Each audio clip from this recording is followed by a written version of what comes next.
welcome back to my YouTube channel. I am Dara of D Dazzle Smiles, and this is Ask the Tooth Fairy. So on today's episode, we are going to be talking about how to brush and floss. So why is it important?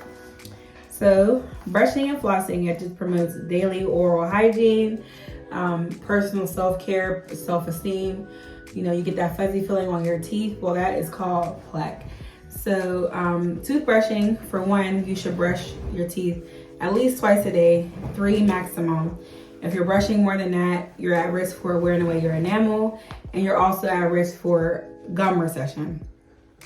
The next thing is that you should replace your toothbrush every 2 to 3 months after you have a cold, or that's it, after you have a cold. Next thing, same thing with if you have an electric toothbrush, just replace the head every 3 months. And also, you should not store your toothbrush near the toilet. I know y'all saw Tyra Banks on her show when she did the experiment. When you flush the toilet, all the bacteria that goes up into an aerosol, it gets onto your toothbrush. That's actually true. That's quite factual. Do not store your toothbrush near the toilet. All right, so you should also brush for 2 minutes. And most electric toothbrushes, they actually have a timer on them. The really fancy ones you can hook up to your phone. They have a Bluetooth. They have Bluetooth connected to your app on your phone, so they will tell you, what areas you need to work on a little bit more. Alrighty, so the reason why we brush our teeth. Have you ever eaten and then you feel the fuzziness on your teeth?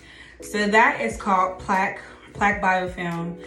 The reason why we actually have that is because our saliva is comprised of minerals, enzymes, water, sugars, a whole bunch of things, a whole lot of components. So it is necessary for us to have that plaque biofilm on our teeth. It protects our enamel from eroding from all the acidic foods that we eat, the acidic drinks that we consume. But if we don't brush it off in time, it will create a cavity. So that's why it's important to brush. The 2 options that we do have: an electric toothbrush, which I recommend, and just a manual toothbrush. There are kids electric toothbrushes. You don't have to go out and get a super, expensive electric toothbrush. You can get a, $5 battery operated toothbrush. So the reason why we recommend an electric toothbrush is that it goes a lot faster and it vibrates a lot faster than what you can do with a manual toothbrush. So what you do is the bristles, they will wrap around the tooth. I'll do it on this side. They wrap around the tooth. Thank you. And they cup all the sides like that. So when you're brushing, and this was activated. If you're brushing, and you don't have to do any work with the electric toothbrush. That's why it's really good. But you see that the bristles can they go in between like that. So imagine if this was rotating like that, and you're just gliding along.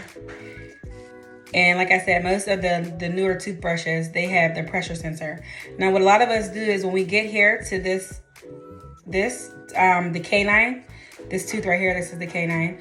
When you get here to this tooth, we just automatically switch. We switch to this side. So we tend to find a lot of decalcification right here.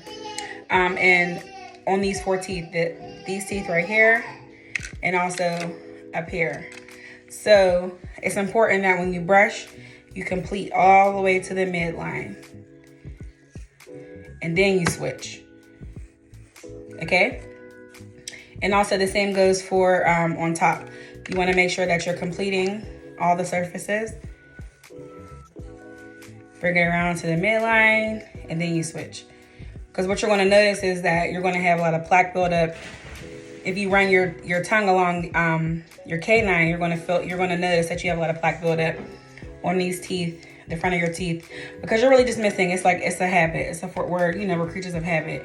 So, and also another thing I wanted to note is that you're brushing horizontally. If you notice, the molars, all molars, they are wide and they are short, as opposed to these the anterior teeth or the incisors. They are skinnier, and you can notice that the bristles. If you're brushing horizontally like this, you're missing the surface area of all these teeth, all those surfaces, you're missing that. So what we recommend is that when you get around to the anterior teeth, stand your brush up like that. And that's how you get in between like that, okay? Same thing for these teeth up here. You just go like that. Quincy. So take 3 of teaching floss, okay? So the way that you floss correctly is you pull out a long piece. That one's not in it. But it's like a tape. So this is my dominant hand. So I'm gonna wrap most of the floss around my dominant finger, middle finger, and then just a little bit on my non-dominant. And we have Joe here, my trusty Dusty. I love him. Okay.